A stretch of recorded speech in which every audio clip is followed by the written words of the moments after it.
Hello guys, hello sa inyong lahat. At yan yung araw na pumunta kami ng Riyadh para makuha namin yung birth of report ng anak ko. At pag nakuha yun, ay nakapag-proceed na kami sa passport. At ayun na guys, natapos na yung passport niya. Antayin na lang namin kung kailan yung release.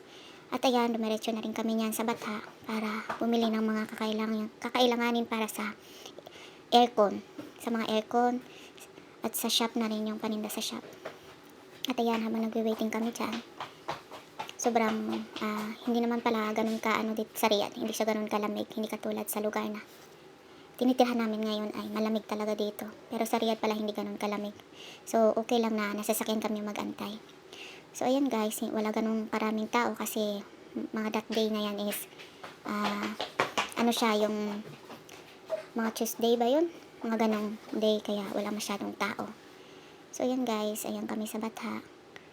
At yan, ginabi na kami, inabot na kami ng gabi dyan. So yun lang guys.